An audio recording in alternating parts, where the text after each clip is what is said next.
La palabra de Dios contenida en este libro es la verdad que acepto creer, es la enseñanza que me comprometo a seguir y es la esperanza que me atrevo a confesar. Nada me impide recibirla, nadie me evitará que la haga parte de mi vida y por ningún motivo dejaré de proclamarla. Estoy aquí para leerla, oírla y vivirla diariamente. Amén. Señor Santo, gracias por tu palabra preciosa. La abrimos hoy, Señor, y pedimos que a través de ella nos bendigas, nos hables, nos des lo que hoy necesitamos. Te lo pedimos en Cristo Jesús. Amén. Y sí tengo una introducción, hermanos, gracias a Dios por los muchachos que se esfuerzan. Y sí tenemos una introducción, el programa noticioso, ahora con un nuevo nombre. Y era indispensable que tuviéramos una vez más esa dinámica de introducciones, porque el libro de Daniel es un libro antiguo, es un libro del Antiguo Testamento. Tiene algunas circunstancias de contexto histórico muy importantes, que si no las entendemos, no entendemos el libro, no entendemos el mensaje. Por eso vayamos a las noticias de hoy. Adelante.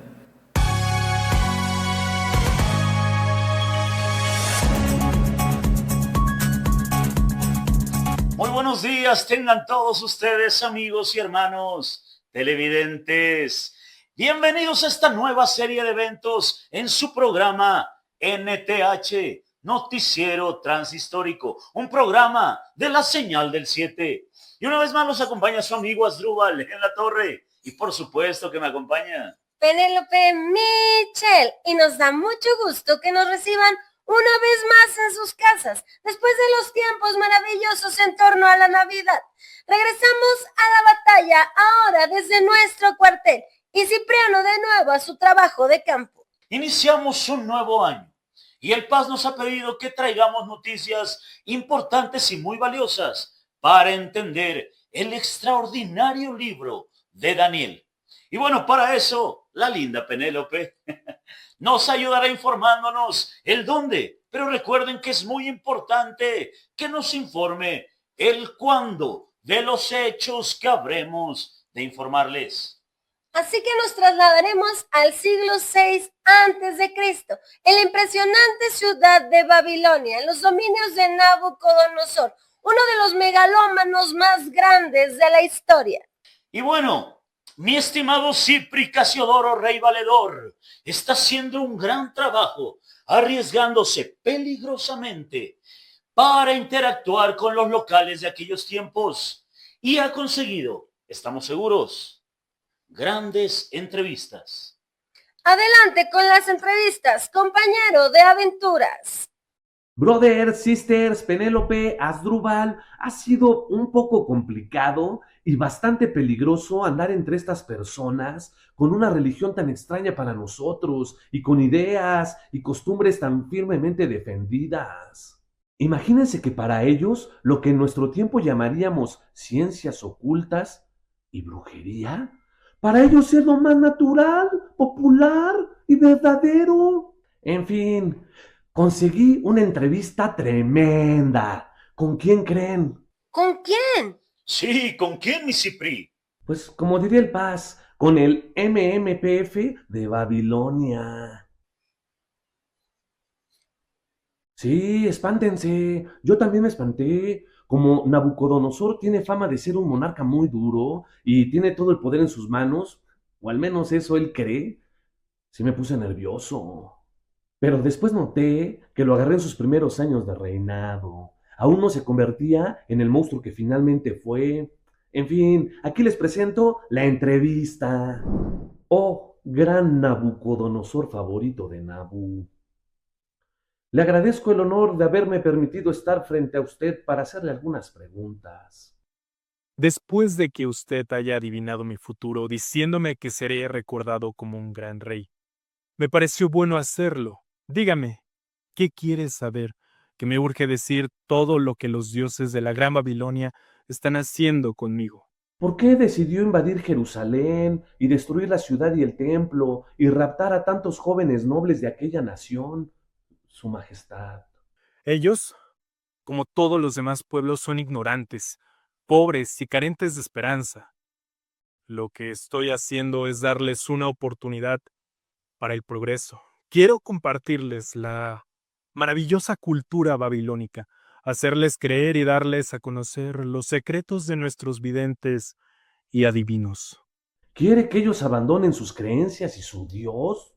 Eso no me importa en lo más mínimo. Lo que quiero es demostrarles la superioridad de la revolución cultural, que significa la Gran Babilonia, cuando se den cuenta de la superioridad de nuestra forma de vida moderna. Ellos solos abandonarán su anticuada cultura y sus ideas pasadas de moda y sus escrituras anacrónicas. Una nueva época les está esperando al mundo y habrá una sola cultura, un solo reino, un solo soberano. Hmm, eso es lo que quiere usted conseguir. ¿Le parece poco? Se trata de un sueño que mi padre me compartió y estoy dispuesto a gastar mi vida para lograrlo. Ah, bárbaro. Bien, lo comprendo. Lo comprendo. Y aunque no lo entienda, me importa poco si un extranjero mago como usted está de acuerdo o no con esos sueños. Hablando de sueños, he tenido un sueño extraño y no he conseguido quien me lo interprete. ¿Qué voy a hacer? Oiga, es que ya me tengo que ir. Pero una cosa sí le digo. Pronto hallará quien se lo interprete entre los cautivos de Judá. Ahí nos vemos. Los cautivos de Judá. Fiuf, por poco y me Nabucodonosea. O sea, pero seguimos a salvo. Por ahora. Gracias a Dios. ¿Y qué creen? Logré otra entrevista, muy larga, por cierto, pero ahora solo veremos una parte de ella. Joven Daniel, exiliado de Jerusalén a Babilonia, dígame, ¿cómo es que usted y sus amigos fueron tan valientes para negarse a comer de la comida del gran rey Nabucodonosor? ¿No les dio miedo? Tememos a Dios y por lo tanto no tenemos miedo de ningún gobernante ni de ningún otro Dios inexistente.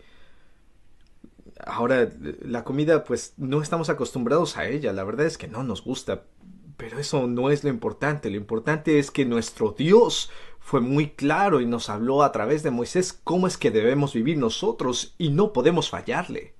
¿No fue cuestión de dieta? No, por supuesto que no. Es una cuestión de fe, de lealtad, de compromiso, de identidad.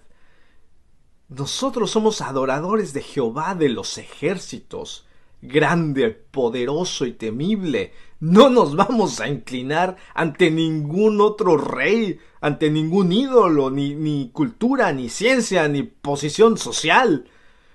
Usted y los suyos, ¿a quién les son fieles?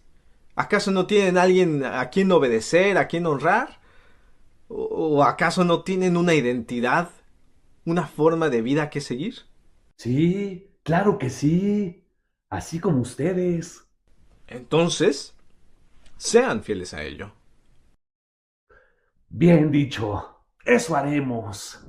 Penélope, Asdrúbal, brothers, sisters, ¿cómo la ven? Como dice el Paz, seco, directo y a la cara. Bueno, en realidad él dice seco, directo y a la cara. Yo no, muchachos. Bueno, pues la entrevista no ha terminado, pero seguimos otro día. ¡Qué tremendas entrevistas, mi Cipri! Y qué tremenda lección. Y bueno, estas fueron las noticias de ayer y hoy. Nos vemos la próxima semana en NTH, su noticiero transhistórico. Un programa de la señal del 7. Porque aún hay más.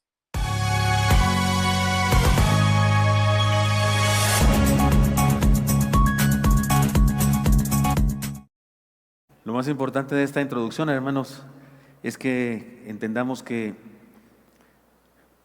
el imperio de Babilonia y Nabucodonosor no se llevaron a Daniel y sus amigos con grilletes en las manos, ni los tenían en unos calabozos, no, los tenían en la universidad, comiendo de la comida del rey.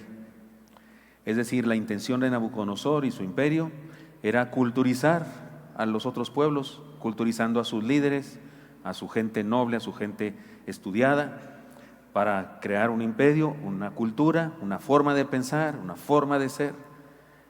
Hay que decir que eso ha pasado durante todas las épocas de la historia humana.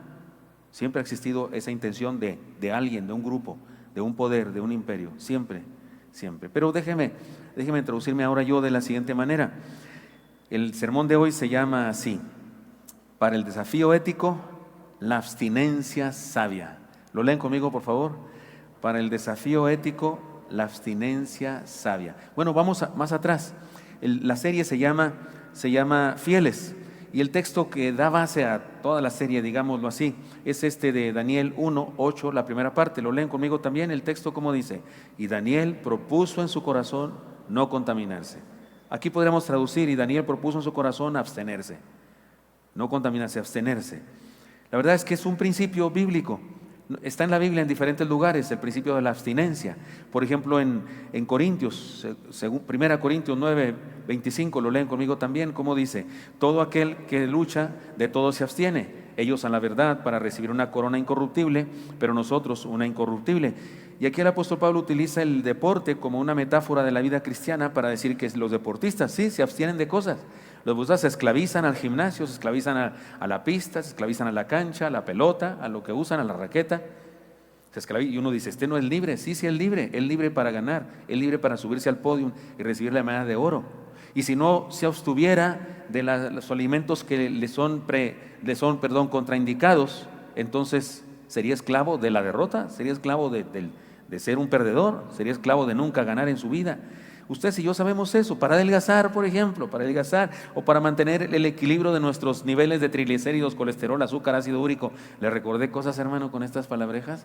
Estas cosas que nos aparecen a nosotros los seres humanos ya mayorcitos, y tenemos que abstenernos de ellos. Y si no nos abstenemos de esos elementos contraindicados, pues somos esclavos de la enfermedad y pudiéramos ser esclavos de la muerte.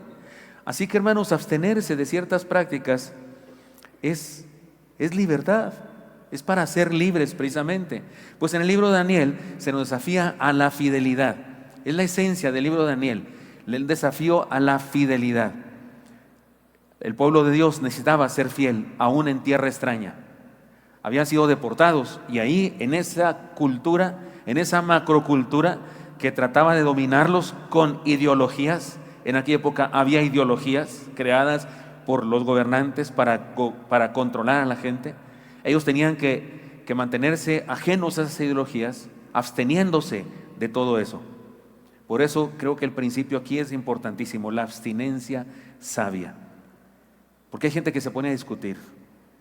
Yo digo, cuando una persona me pregunta, y perdonen que no voy a meter con eso, ni voy a criticar a nadie que tenga un tatuaje, por ejemplo, ahora mismo, pero cuando alguien me pregunta, oiga, pastor, es que no sé, ¿debo poner un tatuaje o no? Porque mi mamá no me deja, mi papá no me deja.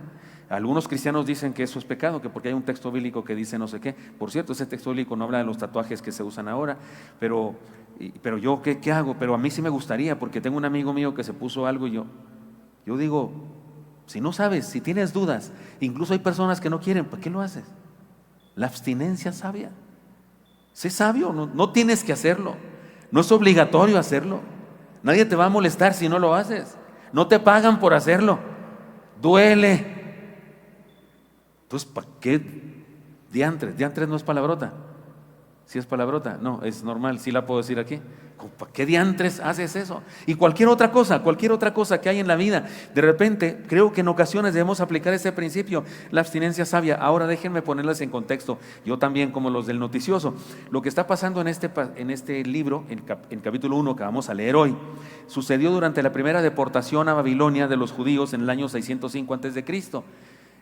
Nabucodonosor, como dice su padre, también había tenido ese sueño, y resulta que él va a Judea, conquista la ciudad, destruye la ciudad y semi-destruye el templo. Lo hizo 2 veces, y en la primera vez se lleva personas nobles de la ciudad y pidió que escogieran a los jóvenes guapos, tenían que ser guapos, ¿sí? La verdad que eso dice él, que debía ser así, no los enfermos o cosas así, y tenían que ser personas cultas, educadas, y se los llevó becados a Babilonia.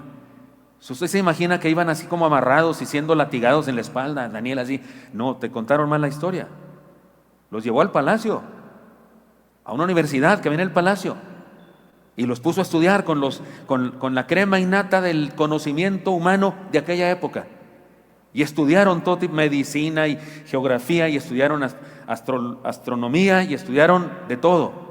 Los preparó para luego ponerlos él a cargo de su gobierno, y de esa manera conquistar también a esa cultura, esa nación, esa etnia.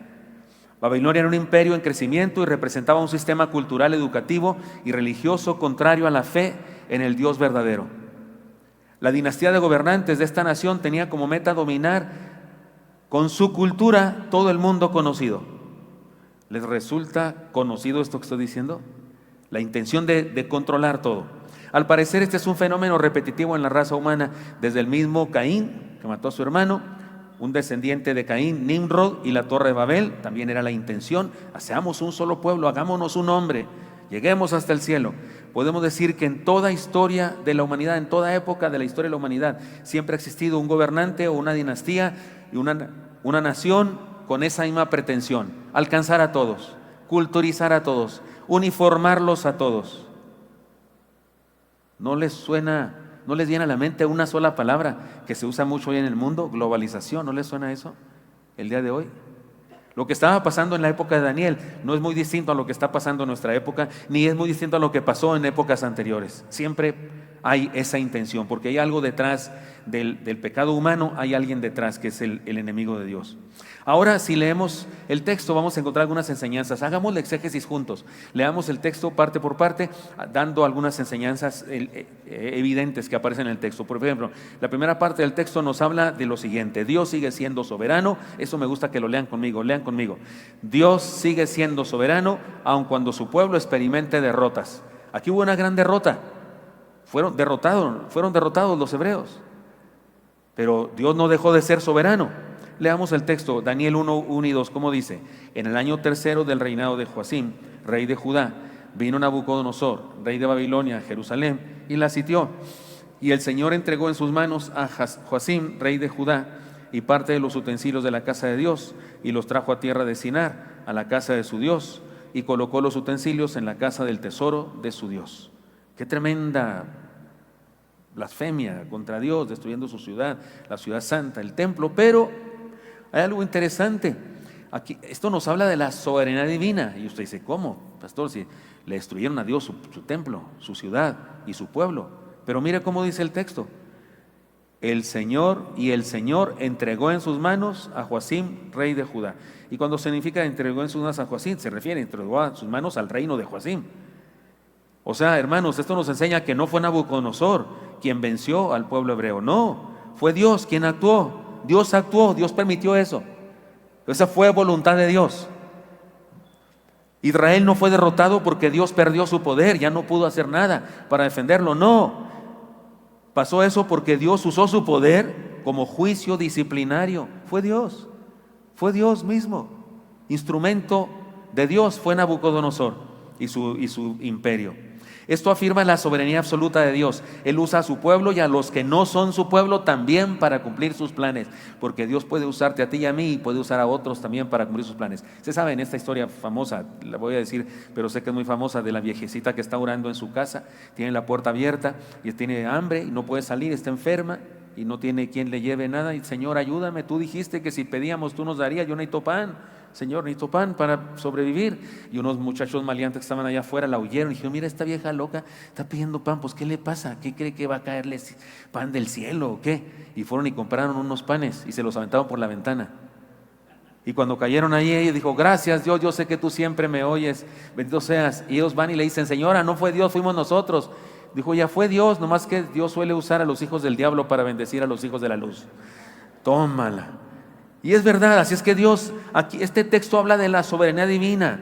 En resumen, las pruebas, hermanos, no niegan la fidelidad de Dios.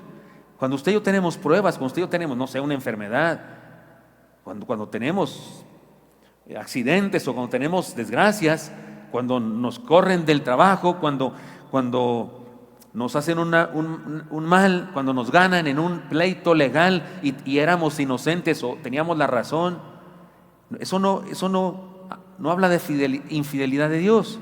No, habla de un Dios que tiene planes. Algo trama confiemos en eso. Este texto dice que Dios fue el que entregó al rey Joacim. Y también nos habla del libre albedrío. Porque oiga, ¿por qué sucede esto? Porque usted dice, ¿por qué le está pasando esto a los hebreos? ¿Por qué Dios quiso disciplinarlos? Porque los hebreos son infieles como fueron toda su vida. Por eso tantos profetas. Si usted lee al profeta que quieras, al profeta que quiera del Antiguo Testamento, habla en contra del pueblo hebreo y de sus idolatrías y de su contaminación con los pueblos de aquella época, de su no fidelidad o su infidelidad. Y Dios les había dicho eso: si son infieles, pues ustedes solo se van a condenar. Y esa es la razón por la que Dios permitió esta situación. Sin embargo, usted y yo vemos en el capítulo 1 de Daniel a un grupo de jovencitos, 4 jovencitos, fieles. ¿Y de dónde le salió la fidelidad a estos? Si el pueblo es infiel, pues del Dios eterno en el que sí creían. Lo que quiere decir que siempre hay en todo grupo religioso, todo grupo de toda iglesia, un remanente de personas fieles. Hay un grupo, tristemente en ocasiones muy grande, de personas contaminadas, de personas que son infieles, de personas que no son leales a Dios ni a su palabra, sino que son leales al mundo, se mimetizan con el mundo, les jala mucho el mundo, les gusta ser parte del mundo, no quieren ser bichos raros como un cristiano verdadero, porque sí nos convertimos en bichos raros. Y entonces es cuestión de elección. Y estos jóvenes que encontramos sí fueron fieles, porque la responsabilidad personal es de cada creyente, y esto es algo fundamental. La fidelidad no depende del entorno, sino de la convicción interna del creyente. Dios está desafiando con este libro a su pueblo a ser fieles en tierra extraña. A ser fieles en tierra extraña. En resumen, lean conmigo el resumen por favor, como dice: Dios no pierde el control cuando su pueblo atraviesa crisis, pero su pueblo debe tomar una decisión de creerlo y vivirlo en consecuencia. Como le dijo Daniel a Cipriano Casodoro de Rey Valedor, pues síganlo, pues obedézcanlo. ¿No tienen ustedes alguien a quien seguir? Un estilo de vida, pues sean fieles a eso, le dijo, ¿no? Sí. Hermanos míos, ahora lean conmigo la enseñanza final de este punto. Las dificultades de la iglesia no son un fracaso del evangelio, sino una lección y parte de un plan mayor. Ahora, vayamos a otra parte del texto donde encontraremos esta enseñanza. Lean conmigo la enseñanza. El mundo siempre busca cambiar nuestra identidad. Esta es parte de la estrategia del mundo. Esta es parte de la estrategia del mundo siempre. El mundo busca cambiar nuestra identidad. Lean conmigo versículos 3 al 7 de Daniel 1, dice: Y dijo el rey Aspenaz, jefe de sus eunucos, que trajese de los hijos de Israel, del linaje real de los príncipes, muchachos con quienes no hubiese tacha alguna, de buen parecer, enseñados en toda sabiduría, sabios en ciencia y de buen entendimiento, e idóneos para estar en el palacio del rey, que les enseñase las letras y la lengua de los caldeos.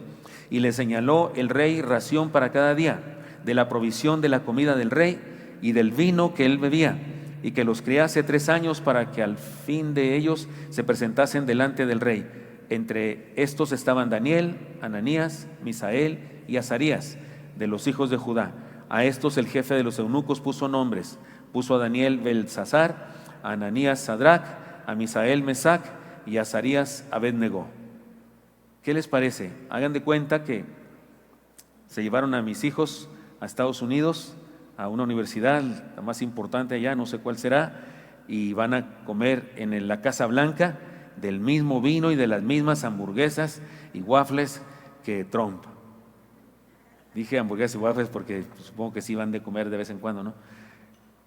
No es como para que yo me enoje, ¿verdad? No, mi hijo está en la Casa Blanca estudiando con Trump. Esto es lo que está pasando.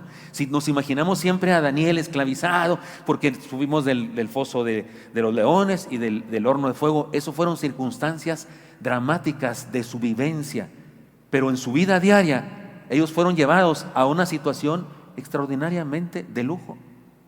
Este es el punto. Necesitamos entenderlo para que entendamos cómo el día de hoy sigue habiendo un Nabucodonosor y sigue habiendo una Babilonia. Lo dice la Biblia. En el Apocalipsis habla de Babilonia cuando Babilonia ya no existía. Cuando se escribe el Apocalipsis, Babilonia ya está destruida, está en ruinas. Han pasado siglos de su poder. y en el Apocalipsis se habla de Babilonia para referirse a una entidad de gobierno humano que trata de manejar el mundo y que persigue a los cristianos. Así es que siempre hay una Babilonia alrededor de nosotros y siempre hay un Nabucodonosor, y por eso debemos entender bien el contexto del libro de Daniel para que entendamos la enseñanza. Consideremos las enseñanzas evidentes de este pasaje. El mundo es un depredador de los hijos de Dios. Ojo, hermanos, lo dice por todas partes la Biblia, y de repente hay cristianos despistados que piensan que los predicadores son muy exagerados y muy fanáticos y que decimos cosas de más, pero la Biblia dice por todas partes. ¿Cómo dice que anda el diablo? ¿Cómo dice Santiago que anda el diablo buscando a quien devorar? ¿Cómo qué? Como león rugiente, como felino. Son los cazadores más extraordinarios, no los felinos, ¿no es cierto?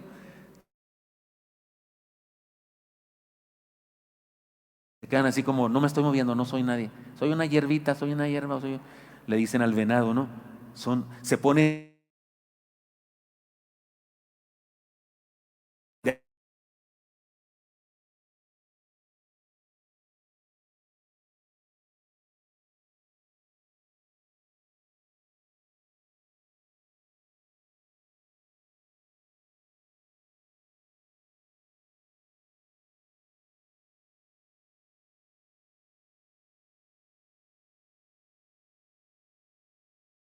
aún buscan redefinir la identidad cristiana en todas las épocas, y en ocasiones no es que esté diciendo yo que el secretario de Educación de nuestro país o de allá que sea un satanista y que le pregunta al diablo. No necesita hacerlo.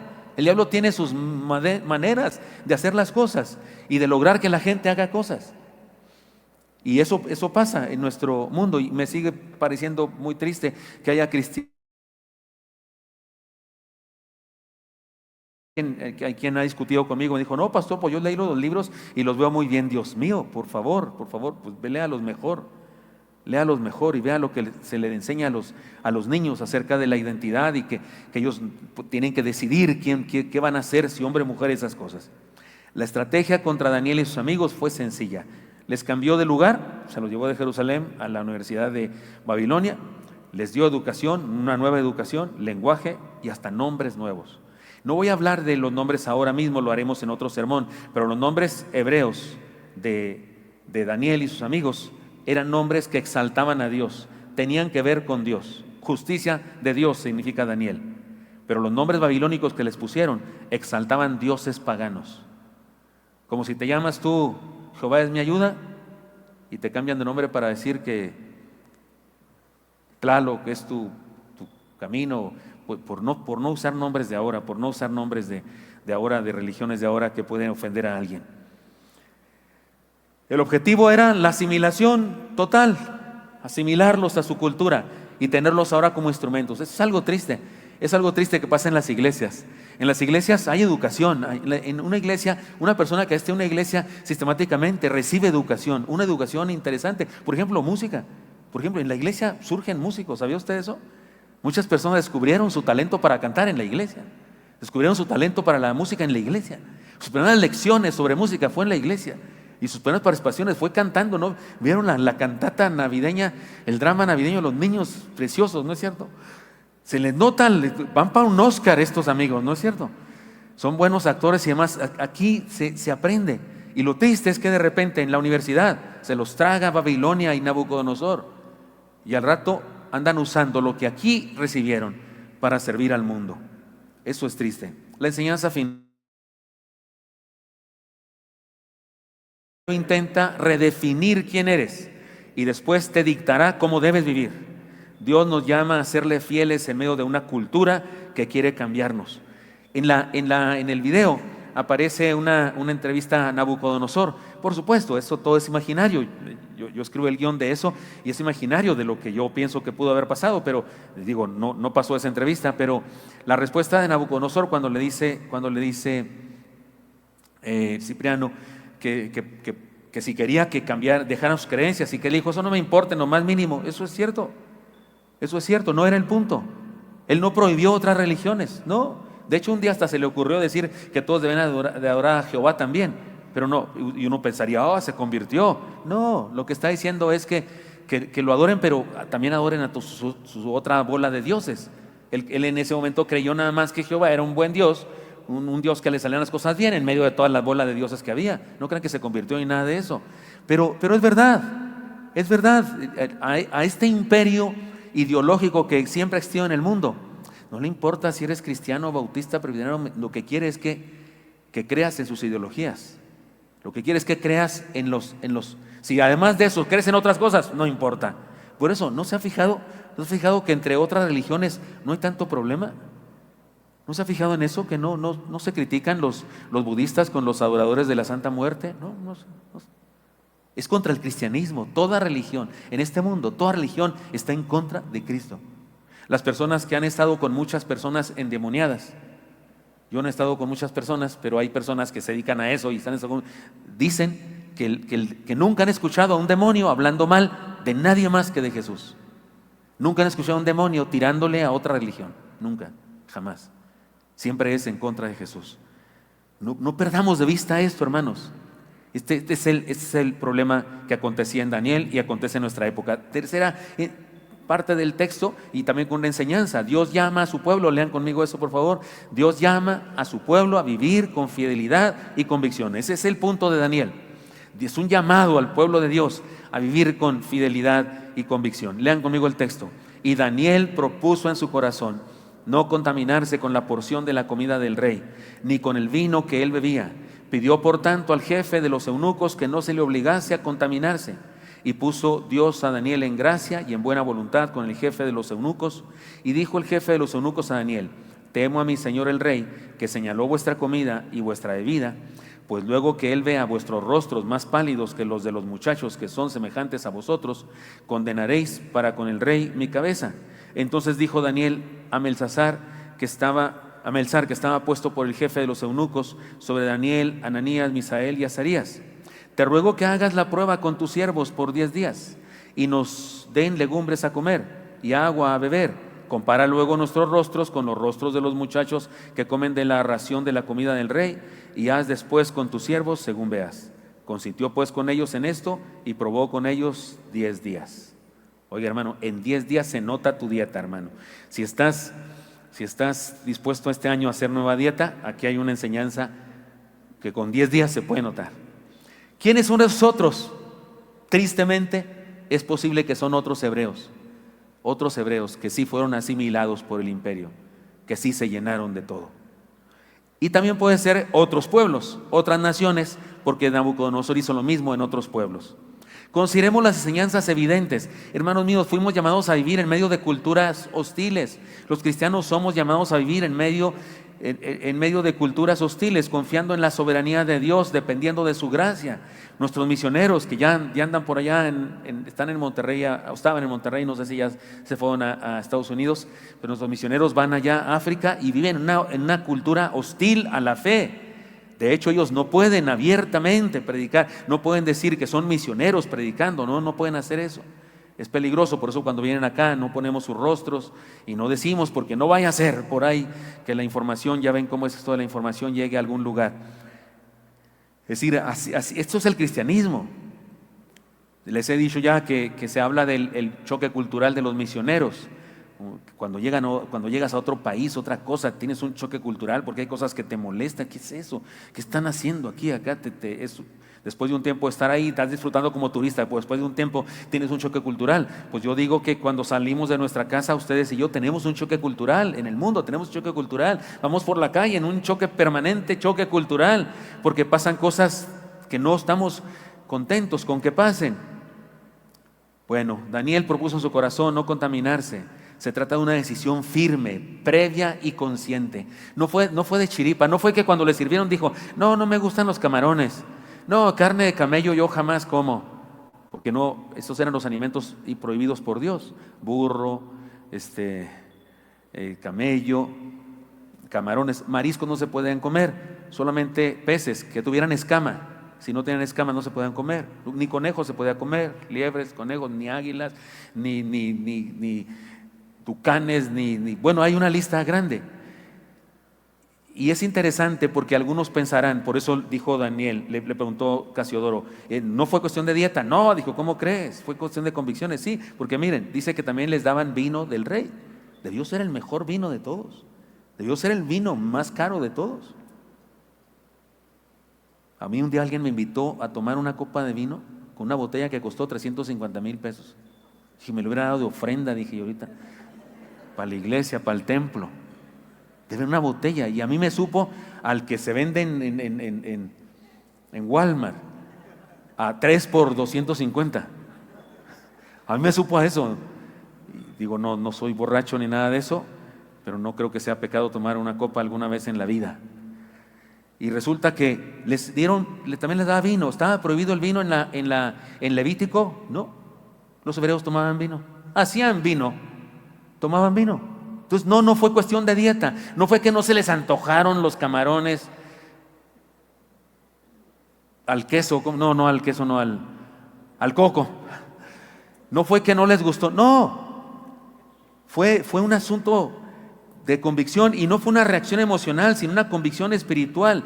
La comida representaba la comunión con el sistema idolátrico. Imagínate hasta dónde llega la fidelidad de Daniel y sus amigos.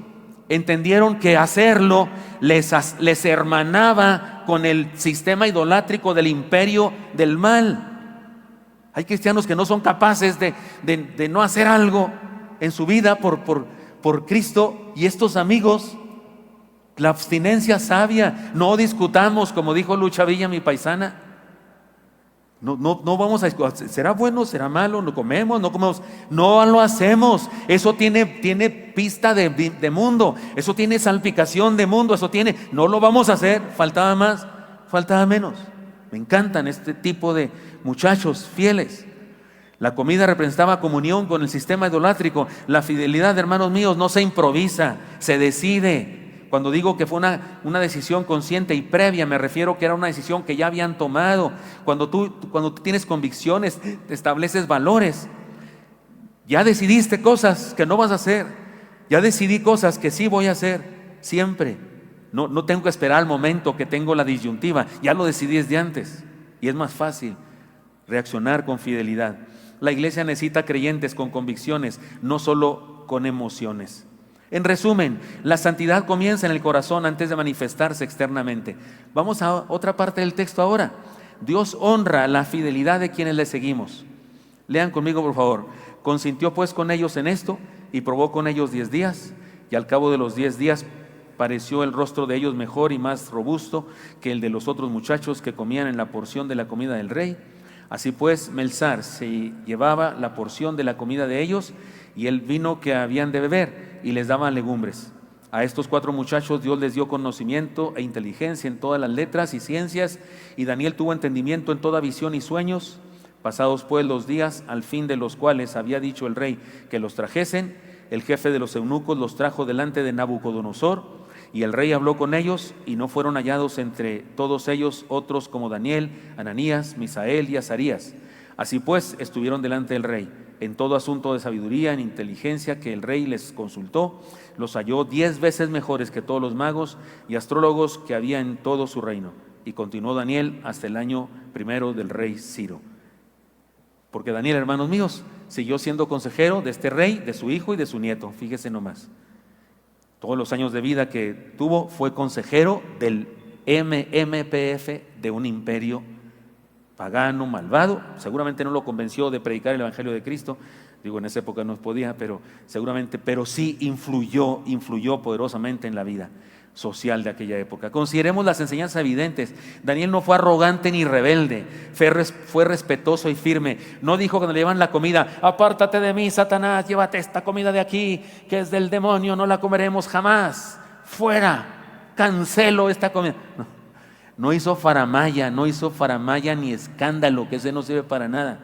Fue respetuoso y negoció. Oye, ¿cómo la ves? Si no nos das eso y nos agua, legumbres, pues salimos barato. Tú te llevas el vino y la comida para tu casa. Habló. Dios respalda la obediencia, hermanos. Dios le concede gracia delante del jefe de los eunucos. Dios le dio conocimiento. La excelencia de su conocimiento provino de Dios, no de Babilonia. Daniel permanece firme hasta el fin del imperio, porque el creyente no negocia principios para obtener aceptación. El creyente no negocia principios para obtener aceptación. Eso que haces, hermano, joven, eso que has hecho, en cuestión de bebidas, en cuestión de reuniones, en cuestión de adornos corporales, en cuestión de palabras, en cuestión de obras de teatro o películas que ves, en cuestión de manifestaciones y desfiles y celebraciones. Eso que haces, ¿te hace fiel a Cristo? ¿O te hace fiel a otra cosa? ¿Te hace parte de qué? ¿De quién quiere ser parte? Tengamos cuidado. El creyente no negocia principios para obtener aceptación, porque hay quien actúa de esa manera, pues para verse como todos, para estar igual que todos, ¿no? La fidelidad bíblica no requiere confrontación carnal, no se pelearon a gritos, sino obediencia confiada. Haz una prueba, pruébanos 10 días. Si estamos todos flacuchos y demás, nos atascamos lo que nos des, pero si estamos mejor, nos respetas. Qué tremendo. Y 10 días bastaron, se veían más guapos, rozagante, ¿no? Y los otros flacuchos, pues claro, comiendo puro colesterol y triglicéridos y ácido úrico. Sí, están de acuerdo conmigo, ¿no? Ahora, los hebreos no eran vegetarianos, ni veganos. No vayamos a ese extremo. Ni veganos ni vegetarianos. Sí comían carne, sí, por supuesto que sí. Y sí mataban. Que los veganos, que yo jamás comeré a costa del sufrimiento de otro ser vivo. Pues no eran veganos ni vegetarianos, pero sí eran más sanos. En resumen, es interesante que los animales que están prohibidos en la Biblia, que yo no creo que estén prohibidos para nosotros, no creo que debamos abstenernos de eso solamente porque dice ahí, pero ¿sabe qué? Si está comprobado que esos animales que estaban prohibidos, pues son los más sucios, son los que tienen mayores posibilidades de contaminarnos de algo. ¿Saben que los murciélagos están prohibidos en Levítico? Y se dice que de ahí vino el COVID, ¿verdad? ¿Quién sabe? Un chinito que se comió un Batman. No, sin man, un bat nada más. Cuidado con eso. Ahora, hermanos, abordemos enseñanzas. En resumen, no hemos leído el resumen, ¿verdad? En resumen, lean conmigo. En resumen, Dios no necesita que pequemos para prosperarnos. Porque hay gente que dice, no, es que, Señor, es que esto ni modo, no se puede ser buen abogado y buen cristiano a la vez. ¿Ha oído esa frase? No se puede ser buen contador y buen cristiano, Señor, es que ni modo, esto me lo exige. No, Dios no tiene que, no te pide, mira, aquí sí tienes que tener un pecadito para que yo te pueda bendecir. No, estos se atrevieron a no contaminarse, se atrevieron a ser diferentes, se atrevieron a no participar en algo que, por cierto, el día de hoy no es malo. El día de hoy sí podemos comer camarones, aunque sean cucarachas marinas, porque eso es lo que son. Y por cierto, vistos así en vivo, están más feos que las cucarachas. Si hubiera un camarón así en tu casa, tú no podrías ni matarlo de tan feo que está. Entonces, espero que no te impida comer camarones la próxima vez que te lleven al Campomar o no sé a dónde a comer camarones. No, el día de hoy no tenemos problemas con eso. Yo sí como lo que Daniel no quiso comer. Sí como carne de puerco. Me encantan. Las taquerías al pastor me encantan porque ahí todo el mundo quiere al pastor. Hasta lo dicen, yo quiero al pastor. Yo quiero al pastor. Yo me siento así bien feliz. Estoy bromeando, por supuesto.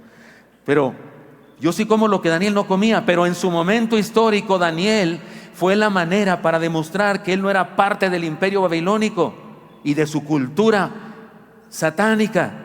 El día de hoy hay otras cosas que no son comer carne de puerco, que no son abstenerse de comer carne de puerco, que tú y yo podemos abstenernos para demostrar nuestra fidelidad y decir, yo no soy parte de eso, perdóname, no soy parte de eso, discúlpame, sé que eso es muy famoso, sé que es una moda, sé que todos lo hacen, pues yo no, y precisamente no lo hago, me abstengo con sabiduría para serle fiel a mi Dios. Ahora abordemos otras importantes enseñanzas. Eso es el exégesis, pero ya de por sí había enseñanzas, pero he aquí las enseñanzas concluyentes. Hermanos míos, la abstinencia sabia nos lleva a esto. Lean conmigo lo que sigue de esa frase: cuidado con la torpe pasión por la consensualidad. Y Daniel propuso en su corazón no ser consensual. Daniel propuso en su corazón no ser del montón. Daniel propuso en su corazón ser diferente, raro, bicho raro, a pesar de las posibles consecuencias. Eso es lo que dice este pasaje. Se cree que el libro de Daniel fue escrito mucho después de su vida, que tal vez él dejó algunos apuntes o tal vez alguien lo escribió que no fue él. Y se cree que se escribió por allá, por el tiempo de Alejandro Magno, cuando Grecia había conquistado todas las culturas de aquella época, incluso antes que Roma. Y Grecia, igual que Nabucodonosor, Alejandro Magno quería culturizar. Él pensaba que su cultura era la más grande del mundo, la mejor del mundo, era el mejor país y todos debían creer como ellos, tener lo que ellos tienen en su cultura, y quería culturizar al mundo entero y lo logró. Logró avances extraordinarios, tan extraordinarios que déjenme les cuento algo que no me la van a creer, no se la van a creer. Fue tan grave, fue tan intensa esta culturización de los griegos. Bueno, usted y yo sabemos, en la historia me enseñaron a ti también, secularmente, en la prepa nos enseñaron que el Imperio Romano conquistó Roma militarmente, que el Imperio Romano conquistó Grecia militarmente, pero que Grecia conquistó Roma culturalmente, todos lo decimos. Los dioses romanos cambiaron de nombre al nombre griego. En el Imperio Romano se hablaba más griego que latín. Grecia hizo un gran trabajo, tanto que hubo algunos judíos que ¿saben qué hicieron? Inventaron una operación para descircuncidarse. ¿Sí me explico? Para dar marcha atrás a la operación. No me pidan explicaciones, sí hay explicaciones, pero no me pidan explicaciones. Está muy difícil eso. La circuncisión es una operación en el órgano masculino. Y resulta que en aquella época la gente, los portentados, los empresarios, como el día de hoy que se van a un descanso, un spa o a una, ¿cómo se llama eso? De vapor. En aquella época había también esas cosas. Es más, en Roma son muy famosos. Es una de las cosas que tienes que ir a ver cuando vas a Roma. Los baños, un lugar gigantesco. Y resulta que en esos baños se bañaban los hombres desnudos. Y ahí se sabía si eras judío y estabas circuncidado o no. Y ellos, para no quedar mal, porque se sentían bichorrados, se inventaron una cosa con algunos doctores que les hacían una operación para como que regresar el asunto y no verse circuncidados. Qué ridículo es.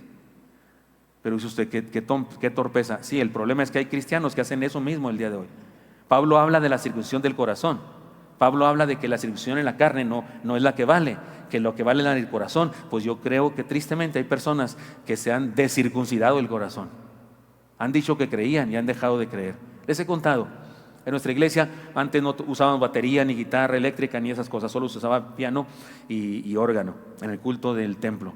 Pero yo compré una batería y compré unos instrumentos musicales y puse a los muchachos, Elí entre ellos y unos de sus amigos de él, a ensayar en la casa con David Pérez. David Pérez también era un jovencito, todavía no estaba casado, era un jovencito. Y él era el músico que les enseñaba, y ahí ensayaron. Así fue como llegaron la primera vez a un culto con una batería electrónica, no sé, que yo compré para que no se viera como una gran batería, porque así iba a ver muy mal. ¿Sí me explico? El bombo, esa cosota grandota que es la que más vestidos rotos causa, más, pues era así chiquita. Entonces no se veía como una batería. Pero ahí esos jóvenes, bien lindos, bien cristianos todos, bien fieles, en todos los campamentos, organizándose para llevar los instrumentos, porque finalmente se hicieron ya el grupo de alabanza. Pero no hace mucho, hace algunos años, cuando él todavía estaba en la universidad, se encontró con uno de ellos, el baterista, su mejor amigo en esa época. Y su ex mejor amigo así lo presentó a mi hijo. Le dijo a su otro amigo: es que él es un amigo de cuando yo era cristiano. Qué triste, ¿no? O sea, como los hebreos que fueron conquistados por Alejandro Magno y su imperio griego. Hermanos míos, se cree que el libro de Daniel se escribió en esa época, cuando había tal influencia de una nación imperial, que el escritor quiso exaltar a un joven y su fidelidad de él y sus amigos, para decirle a la juventud de aquella época que permanecieran fieles al cristianismo verdadero, al Dios eterno, al judaísmo, porque el libro de Daniel es un libro judío. La estrategia imperial no exigía que los nuevos valores, o sea, los nuevos jóvenes, abandonaran sus creencias. No, más bien intentaron que consideraran superiores las propuestas de su cultura. Es decir, eso pasa el día de hoy también. De repente tienes un jefe en tu empresa, o de repente tienes un patrón, o de repente tienes un compañero o un maestro que dice: qué bueno que tiene usted fe, qué bueno, me gusta la gente que tiene fe, pero aquí le van mis ideas. O sea, no importa que tengas fe, porque ellos piensan que nuestra fe es un rinconcito en nuestro corazón y no saben que es todo nuestra vida. Creen que es una parte de nuestro corazón. Usted puede seguir siendo cristiano.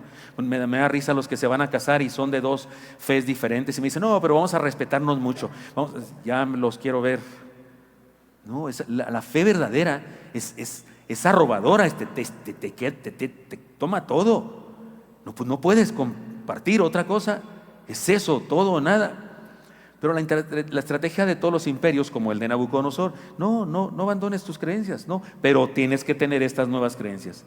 La estrategia no fue desecharlos ni separarlos, sino todo lo contrario, integrarlos hasta convertirlos. El desafío no era cuestión de moda y costumbres, sino de fundamentos. Fundamentos. Vivían en el lujo de Babilonia. Imagínate, estaban estudiando en la universidad más importante del mundo de ese momento. Los mejores salones, los mejores pupitres, si es que hubiera pupitres, los mejores maestros, los más sabios del mundo de esa época. Sin embargo, seguían siendo esclavos, no en el sentido de traer un grillete, pero sí en el sentido de ser propiedad de un imperio. El día de hoy sigue habiendo esclavismo de ese tipo. Mimetizarse, hacerte como los demás. Adquirir el color y las costumbres de los demás, de tu ambiente, de tu gremio social, es lo natural, es lo que hace cualquiera. De hecho, es una tendencia humana, mimetizarse, ubicarte y ser aceptado por todos. Brillar en la oscuridad, eso es cosa de valientes, eso es otra cosa, es de otro nivel de valientes. Imitemos a Daniel, hermanos, todos, jóvenes y viejos como yo, imitemos a Daniel. La abstinencia se basó en un compromiso con Dios y su palabra. Ahí estaba su abstinencia, ahí se basó. No era cuestión de dietas ni lo que dice Levítico, era cuestión de fidelidad a Dios y a su palabra. La abstinencia es una decisión de amor, fe y adoración. La abstinencia es un acto de sabiduría versus una insensatez. Además, la obediencia rebelde. Vayamos ahora a la obediencia rebelde. Cuidado con la insensata manía de la conformidad. ¿Pueden leer conmigo este texto? No es de Daniel, es de Pablo, pero pareciera que fuera de Daniel. ¿Lo leen conmigo? ¿Cómo dice? No os conforméis a este mundo, más bien transformaos por la renovación de vuestro entendimiento, de modo que comprobéis cuál sea la buena voluntad de Dios, buena, agradable y perfecta. ¿Quieres saber cuál es la voluntad de Dios? No te conformes al mundo. ¿Tienes dudas con respecto a ciertas prácticas de la vida? Sencillo, no te conformes al mundo. Y déjate transformar por Dios. Y así vas a comprobar cuál es su voluntad, que siempre es buena, agradable y perfecta. No le causa daño a nadie, no mete en problemas a nadie y exalta su nombre. Con esa prueba puedes catalogar de bueno o malo cualquier cosa que en el mundo está dudosa. Vale la pena ser diferente, hermanos. Déjeme decir algunas cosas para ir terminando. Si te parece que lo que has aprendido en tu escuela, tu universidad, tus cursos de coaching, de neurolingüística, de superación personal, si te parece que lo que has aprendido en esas cosas o con tus jefes en la empresa es superior a lo que te enseña la iglesia en la Biblia, es porque Nabucodonosor está haciendo un buen trabajo contigo. Yo no creo que todo lo que enseñan en las escuelas sea malo, no, por supuesto que yo fui a la escuela y sigo estando en la escuela, sigo estudiando, por si no saben, sigo estudiando, sigo tomando cursos. No, yo estudio y no cristiano solamente. No es más, además de que estudié literatura española y estudié filosofía, también estudié carpintería, no sabían, pero soy carpintero titulado. De veras, tengo un documento que dice que soy carpintero, de los de antes, de los que no usaban clavos, solo coples o espigas y coples, no sé cómo se dice, para armarse, ensambles. Eso sí reprobé, ¿cómo se llaman? Sí reprobé. Sí, creo que la ciencia, el conocimiento es importante, pero nada es superior a esto, nada. Y lo dicen inconversos, lo dicen filósofos inconversos. Les recomiendo un libro que se llama El libro que formó la cultura, algo así, se los debo, si no después le digo el nombre. Lo escribió un hindú, no es cristiano, es hindú. Y le escribe a Occidente, es un libro que escribe a los occidentales, porque se entiende que el Occidente se formó con valores judeocristianos. Y él escribe a nosotros los occidentales y nos dice: ¿qué les pasa? Ustedes son un gran valor en el mundo. Con su libro y su cristianismo, porque se refiere especialmente a los cristianos, han formado una sociedad llena de valores extraordinarios. Y luego dice: ¿por qué los han abandonado? Regresen a su libro. Un hindú, un no creyente en nuestra fe dice eso, porque claro, este libro, por eso cuidado, no vaya a ser que Nabucodonosor te esté ganando. Si tienes prácticas mundanas que consideras que no están mal, tienes una gran influencia babilónica. Entonces tienes una gran influencia babilónica, o sea que, como quien dice, te agarraron en la Babilonia. Y número 3, si estás siendo más influenciado por los que te rodean que lo que tú les influyes a ellos, yo creo que ya de plano dejaste de ser pueblo de Dios. Ya eres babilónico, como aquellos que se revertían la circuncisión. Si estás siendo más influenciado que los que te rodean, ¿ya te vistes como ellos? ¿Ya te haces corte de pelo como ellos? ¿Ya te haces grabaciones en tu cuerpo como ellos? ¿Cuántos de ellos se han convertido porque tú les influenciaste a ellos? ¿Cuántos de ellos están leyendo la Biblia? ¿Cuántos de ellos te preguntan y leen la Biblia contigo? ¿Cuántos de ellos van a un estudio bíblico? Eso sería una buena pregunta para ver cómo ando en babiloniología, en babilonatría, o como se diga. No somos parte de una cultura de choque, hermanos. Estaríamos al mismo nivel que el mundo, y no, somos una cultura superior. Por eso dice Isaías: volarán como las águilas. Es cierto, volarán como las águilas. Somos diferentes, es distinto. No estamos en choque, no, estamos por encima. Y eso no quiero decir que somos superiores como seres humanos, no, como seres humanos somos igual que todos, de carne, hueso y un pedazo de pescuezo, pero en nuestra fe, nuestra vivencia con Dios, eso es superior. Tengo un desafío para todos, desafío a una fidelidad misionera. Cuidado con la inconsistente teoría de la identidad personal. Cuidado con esa teoría de hoy de la identidad personal, que es algo que tú decides, que es algo que se forma en ti, que es algo que tú tienes que decidir. Es mentira. Dios hizo de nosotros hombre, mujer, y también hizo de nosotros las personas que quiere que seamos. Daniel y sus amigos fueron influencia misionera. No eran misioneros del todo, no eran misioneros en el sentido de que fueron enviados a predicar, no eran predicadores ni siquiera, no, eran funcionarios de gobierno, eran, no sé, abogados, contadores, algo así, administradores, cosas así. Eran eso, y ahí en su ambiente fueron influencia, poderosa influencia. Tanto que algunas personas se preguntan de dónde sabían los magos, esta tribu de medos, persas, de dónde sabían ellos que la estrella, el Mesías, ¿de dónde sabían? Y algunos dicen: pues Daniel, de allá vienen, de donde andaba Daniel, de ahí vienen. Posiblemente tenían una copia del libro de Daniel y leyeron en Daniel y entendieron, porque Daniel habla de eso también. Mire su influencia. Ahora, independientemente de eso, una cosa es cierta: Daniel y sus amigos fueron una acción misionera, proclamadora y evangelizadora. Daniel y sus amigos fueron fieles a su identidad, y esto resultó en proclamación de la verdad divina. ¿Estoy hablando claro? Fueron fieles y eso resultó en proclamación. No hace falta discutir, pelear o hacer show. Cuando vivimos como lo que somos, nuestros hechos hablan. Ellos hablaron con sus hechos. Seamos fieles y seamos instrumentos del establecimiento del reino de Dios en la tierra. Lean conmigo esto último, por favor, para terminar. El Señor dijo que no somos de este mundo. Sin embargo, pidió al Padre que no nos quitara del mundo. He aquí la razón. Lean conmigo eso con muchas ganas, por favor. Seamos fieles en tierra extraña. Hermanos míos, seamos fieles en tierra extraña, como este cuarteto de chamacos hermosos. Me emociona mucho ver a chamacos como ellos aquí en nuestra iglesia. Hoy en la mañana me emocionó mucho ver en el grupo de alabanza, un grupo grande, a las 8 de la mañana, con frío. Algunos estaban dormidos todavía a esa hora, en pijamas, ni desayunando, pero hoy había jóvenes, también adultos, pero jóvenes. Me encanta eso, verlos ahí temprano sirviendo al Señor. No es el único culto al que van a ir, también vinieron a algunos de ellos, y van a venir al de las 12. Qué padre cuando los jóvenes son fieles en tierra extraña. Sigan así, hermanos jóvenes, y todos los adultos también hagámoslo así. Señor Santo, gracias por tu amor. Gracias, Señor, por el desafío que nos haces a través de la vida de Daniel y sus amigos. Queremos imitarle, Señor. Danos fuerza y sabiduría para hacerlo. Te lo pedimos en Cristo Jesús. Amén.